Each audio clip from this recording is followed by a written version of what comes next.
स्वागत है आप सभी का हमारे YouTube चैनल स्टडी लेफ्ट में। और आज हम लेकर आए हैं हिस्ट्री का बहुत ही इम्पोर्टेंट टॉपिक, जो कि आपके एग्ज़ाम में यहाँ से बहुत सारे क्वेश्चंस बनने वाले हैं।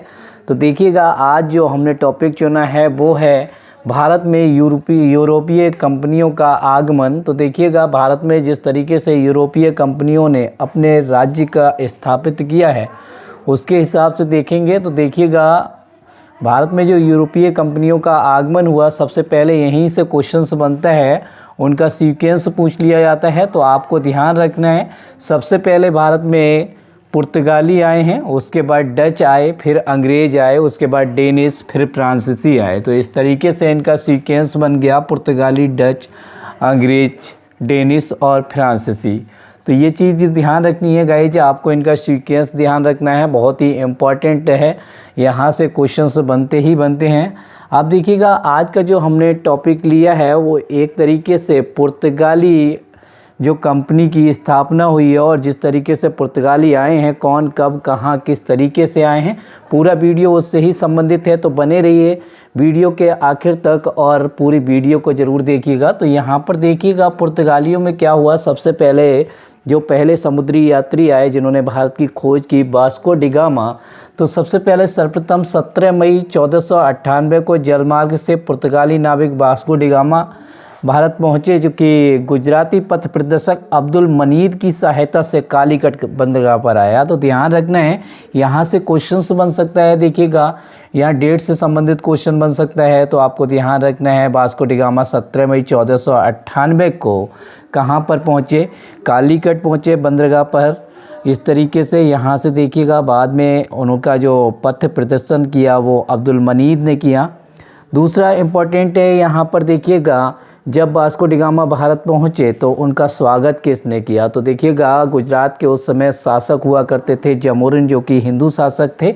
उन्होंने उस वास्को डी गामा का स्वागत किया। दूसरी चीज़ यहाँ पर देखिएगा, इम्पोर्टेंट क्या है, 1502 में वास्को डी गामा दोबारा आया और 1503 में पहली फैक्ट्री कोचीन में और 1505 में दूसरी फैक्ट्री कन्नूर में स्थापित की। तो यहाँ पर फैक्ट्री से संबंधित क्वेश्चंस आता है कि पहली फैक्ट्री पुर्तगालियों द्वारा पहली फैक्ट्री की स्थापना कहाँ पर हुई? तो पहली फैक्ट्री की स्थापना जो हुई वो ध्यान रखना है आपको, कोचीन में हुई और दूसरी फैक्ट्री की स्थापना कन्नूर में हुई। पहली फैक्ट्री की स्थापना कब हुई? 1503 में हुई और दूसरी फैक्ट्री की स्थापना जो हुई वो 1505 में हुई। और यहीं से एक क्वेश्चन और बन सकता है कि 1498 के बाद वास्को डी गामा दोबारा भारत कब आए? तो 1502 में वास्को डी गामा दोबारा भारत आए। तो इस तरीके से आपको ध्यान रखना है। उसके बाद देखते हैं भारत में पुर्तगाली वायसराय की वायसराय कहाँ से कहाँ तक आए। तो देखिएगा, पहले वायसराय थे फ्रांसिस्को डी अल्मीडा, जो कि 1505 से 1509 ईस्वी तक भारत के वायसराय रहे। और भारत का प्रथम पुर्तगाली वायसराय जो था यही था फ्रांसिस्को डी अल्मीडा। दूसरा, इनकी जो इम्पोर्टेंट नीति रही ब्लू वाटर पॉलिसी या शांत जल नीति, किससे संबंधित है या इसकी स्थापना किसने की? ये क्वेश्चंस बन सकता है। तो फ्रांसिस्को डी अल्मीडा ने की है, ये आपको ध्यान रखना है। उसके बाद 1508 में वो चोल के युद्ध में मुस्लिम नौसैनिक बेड़े, यहाँ पर ध्यान रखना है। इसमें कौन कौन शामिल था? ये एक तरीके का संगठन था जिसमें मिस्र, तुर्की और गुजरात के राजा का जो नौसैनिक बेड़ा था, ये एक संयुक्त रूप से बेड़ा था, जो कि हिंद महासागर में बहुत ही ज़्यादा इनकी पावर थी। और एक तरीके से हिंद महासागर में इनका समुद्र में जो था वो राज्य स्थापित था, एक अधिकार स्थापित था, उससे इन्होंने युद्ध किया। और 1508 के युद्ध में इससे ये जो फ्रांसिस्को डी अल्मीडा थे ये परास्त हो गए। उसके बाद 1509 में गुजरात के छठे सुल्तान महमूद बेगड़ा के समुद्री बेड़े के इसने परास्त कर दिया। ये ध्यान रखना है आपको, सुल्तान महमूद को 1509 में ये फ्रांसिस्को डी अल्मीडा का जो बेड़ा था उसने इसको परास्त कर दिया। और इस तरीके से परास्त करने के बाद हिंद महासागर में एक तरीके से अपनी शक्ति स्थापित कर ली। किसने? पुर्तगालियों ने।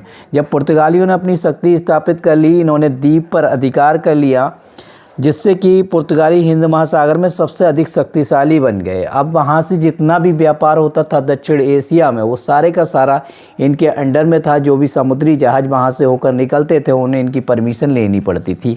उसके बाद देखिएगा दूसरा इम्पोर्टेंट वाइसराय जो था अल्फांसो डी अल्बुकर्क था, जो कि दूसरा पुर्तगाली गवर्नर था। भारत में एक तरीके से वास्तविक संस्थापक था पुर्तगाली शासन का, जिसने कि पुर्तगाली शासन की स्थापना की, वो अल्फांसो डी अल्बुकर्क हैं।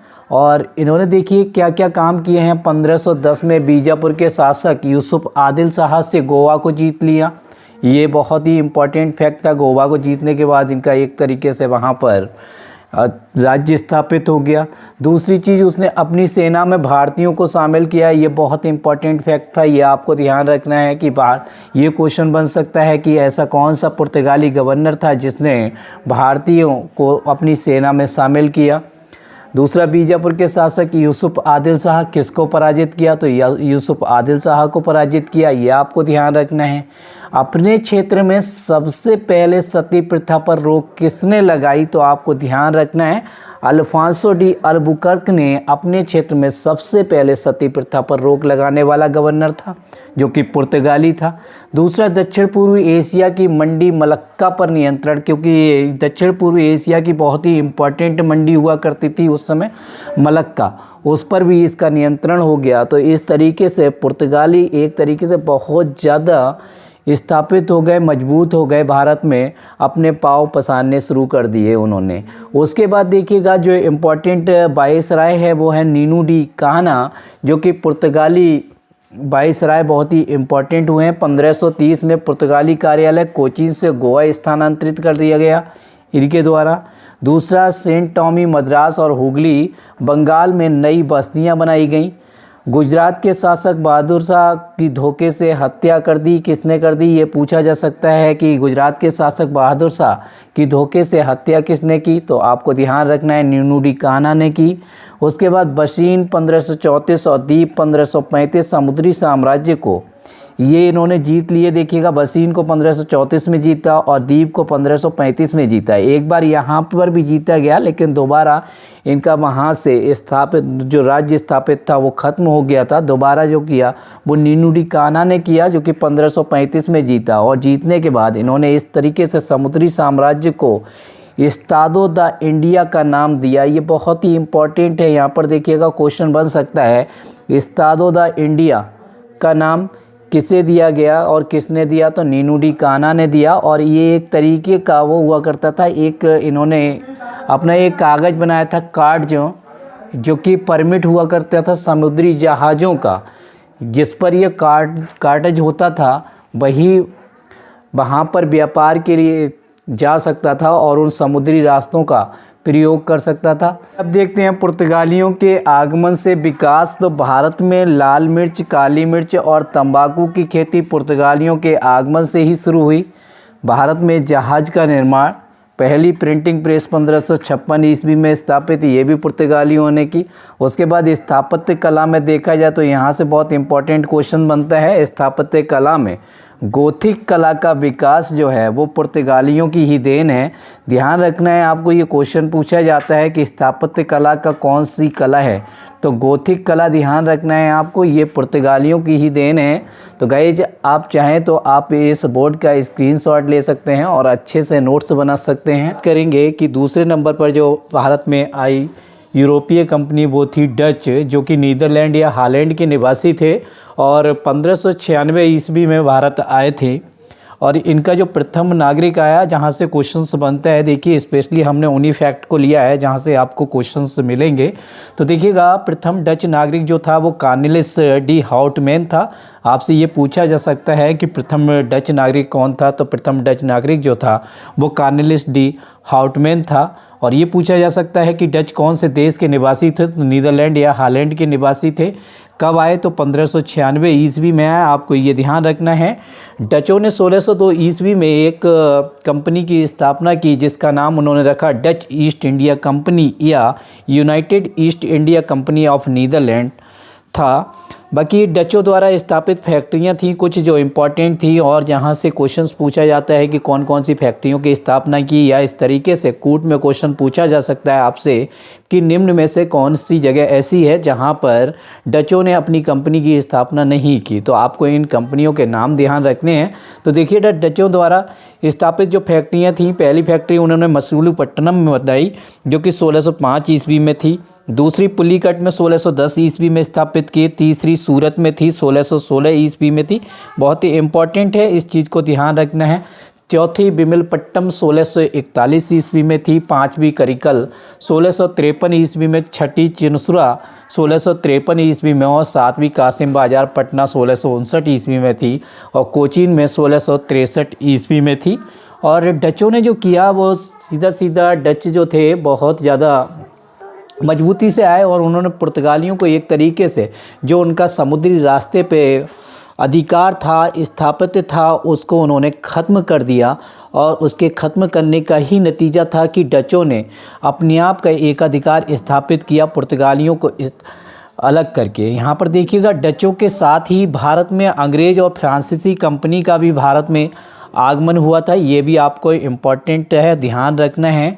जिस तरीके से ये अपने आगे बढ़ रहे थे उसी तरीके से अंग्रेज़ और फ्रांसीसी कंपनियों ने भी भारत में एक, चूँकि भारत जो था वो दक्षिण पूर्वी एशिया का एक महत्वपूर्ण व्यापारिक केंद्र था, और यहाँ पर मसालों का बहुत ही महत्वपूर्ण व्यापार था, सूती वस्त्रों का बहुत ही महत्वपूर्ण व्यापार था। एक क्वेश्चन से यहाँ से और बनता है कि सूती वस्त्रों और मसालों की डच जो थे, डचों का प्रमुख व्यापारिक पर कौन से क्षेत्र में व्यापार पर उनका स्थापित था और कहाँ पर उन्होंने ध्यान दिया। तो उनका जो ध्यान था, देखिए पुर्तगालियों ने जो एक तरीके से ध्यान दिया भारत में व्यापार में, वो गरम मसालों पर दिया था। जिस तरीके से काली मिर्च थी, इन पर ध्यान दिया। लेकिन डचों का जो महत्वपूर्ण व्यापार था वो सूती वस्त्रों पर उनका बहुत अधिक ध्यान था, इसलिए उन्होंने सूती वस्त्रों को बहुत महत्वपूर्ण तरीके से उन पर व्यापारिक अपना केंद्र स्थापित किया। दूसरी चीज़ 1602 ईस्वी में ही डचों ने पुर्तगालियों को पराजित कर अपना अधिकार स्थापित कर लिया। यहाँ पर मैंने आपको ये चीज़ बता दी है। तो इस तरीके से यूरोपीय कंपनियों में डच भी एक महत्वपूर्ण कंपनी थी, जो कि महत्वपूर्ण थे डच, जिन्होंने कि भारत में अपना एक अधिकार स्थापित करने की कोशिश। पहले क्या हुआ, सर्वप्रथम 1608 में कैप्टन हॉकिंस जो था वो हेक्टर नामक जहाज़ लेकर सूरत बंदरगाह आया। तो आपसे यहाँ से क्वेश्चन बन सकता है सबसे पहले कौन आया। तो पहला अंग्रेज आने वाला भारत में जो था वो कैप्टन हॉकिंस था। 1608 ईस्वी में आया, और वो जिस जहाज़ से आया उस जहाज़ का नाम हेक्टर था। ये बात आपको ध्यान रखनी है। दूसरा क्वेश्चन यहाँ से बन सकता है कि कौन से बंदरगाह पर आया, तो सूरत बंदरगाह पर उतरा है, ये भी ध्यान रखना है। उस समय भारत पर मुग़ल शासक कौन था, तो मुग़ल शासक जो था वो जहांगीर का शासन था। जहांगीर के शासनकाल में कैप्टन हॉकिंस भारत में आया। अब देखिएगा, विलियम हॉकिंस जहांगीर के दरबार में आने वाला पहला अंग्रेज था। वो तुर्की और फारसी का विद्वान था। ये भी क्वेश्चन पूछा जा सकता है कि कैप्टन हॉकिंस किस विषय का विद्वान था, तो फारसी और तुर्की भाषा का विद्वान था। दूसरा देखिए, जब वो वहाँ पर आया तो सबसे पहले जहांगीर ने जिस तरीके से अगर कोई विदेशी राजदूत आता है तो उसका सम्मान किया जाता है, तो इसी तरीके से कैप्टन हॉकिंस को भी एक विशेष तौर पर एक मेहमान की तरह उसका स्वागत किया गया। और जहांगीर ने उसे 400 मनसब का एक जागीर और उसे अंग्रेजी खान की उपाधि दी गई। अगर क्वेश्चन आता है कि जहांगीर ने किस अंग्रेज को अंग्रेजी खान की उपाधि दी थी, तो आपको ध्यान रखना है कि वो कैप्टन हॉकिंस ही था जिसे जहांगीर ने अंग्रेजी खान की उपाधि थी। उसके बाद हुआ क्या, जिस तरीके से वो हल्के हल्के देश में रहा, और हॉकिंस ने जहांगीर से सूरत में बसने और व्यापार करने की अनुमति मांगी।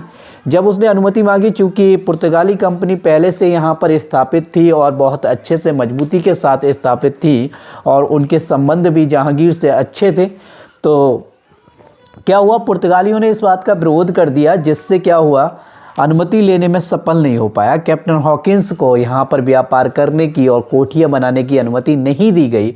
लेकिन फिर जब कैप्टन हॉकिंस से जहांगीर ने मना कर दिया, जहांगीर के मना करने के बाद कैप्टन हॉकिंस ने क्या किया, जिस तरीके से हम एक रास्ते पर असफल हो जाते हैं तो दूसरे रास्ते को चुनते हैं, इसी तरीके से कैप्टन हॉकिंस ने भी दूसरा रास्ता चुना, और जहांगीर की पत्नी नूरजहां कि भाई आसिफ को महंगे महंगे उपहार दिए, अच्छे उपहार दिए, और उनसे इस तरीके से उसने क्या किया, नूरजहाँ से पैठ बनाई। और उसके बाद 6 फरवरी 1613 ईस्वी को बादशाह ने एक शाही फरमान जारी किया जिसमें अंग्रेज़ों को सूरत में कोठी बनाकर व्यापार करने की अनुमति दी और अपने राज दरबार में इंग्लैंड का एक राजदूत रहने की अनुमति दी, जो कि अंग्रेज़ों के लिए एक तरीके से रामबाण जैसा सिद्ध हुई और अंग्रेज़ों के लिए बहुत ही महत्वपूर्ण आदेश था ये उनके लिहाज से देखा जाए तो, कि एक शाही फरमान जारी कर दिया 1613 में कि सूरत में कोठी बनाकर व्यापार कर सकते हैं अंग्रेज़, और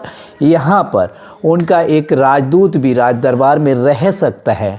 उसके बाद क्या होता है, यहाँ से वो चला जाता है कैप्टन हाकिंस के जाने के बाद 1615 ईस्वी में जेम्स प्रथम, जो कि इंग्लैंड का राजा हुआ करता था, ने टॉमस रो को अपना राजदूत बनाकर भारत भेजा, जो 1619 तक भारत में रहा।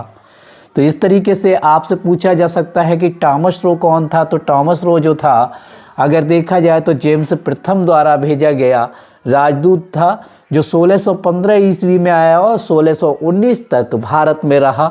उसके बाद क्या होता है, जाने से पूर्व उसने, जब वो गया 1619 से पहले जाने से पूर्व उसने सूरत, आगरा, भड़ौच, अहमदाबाद में कोठियाँ स्थापित कर दी, और जो कि सूरत के नियंत्रण में थी। मतलब इनकी महत्वपूर्ण जो फैक्ट्री थी या जो स्थापना इनकी कोठियों की गई, उसमें महत्वपूर्ण कोठी जो थी वो सूरत थी, और वहीं से ये आगरा, भड़ौच और अहमदाबाद की जो कोठियाँ थी उनका नियंत्रण भी सूरत से ही होता था। ये बात आपको ध्यान रखनी है।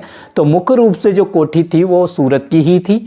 उसके बाद क्या होता है, 1620 ईस्वी के नौसेना युद्ध के बाद, यहाँ पर देखिए 1620 में एक युद्ध हुआ जो कि अंग्रेज़ों ने पुर्तगालियों के अस्तित्व और प्रभाव को समाप्त कर दिया। यहाँ पर इस नौसैनिक युद्ध में, जो कि समुद्री शक्ति का युद्ध था और समुद्र में अपना अपना साम्राज्य स्थापित करने की एक होड़ सी मची थी पुर्तगालियों में और अंग्रेज़ों में, तो उसमें क्या हुआ, अंग्रेज़ों ने जीत हासिल कर ली और इस तरीके से उन्होंने क्या किया, समुद्र में अपना अस्तित्व और प्रभाव जो है वो पूर्णतया प्रभुत्व स्थापित कर लिया। और उनके प्रभुत्व से ही ऐसा हुआ कि पुर्तगाली जो है वो बैकफुट पर जाने लगे। उसके बाद अंग्रेज़ों ने 1639 में मद्रास को वहाँ के स्थानीय राजा से लीज पर ले लिया।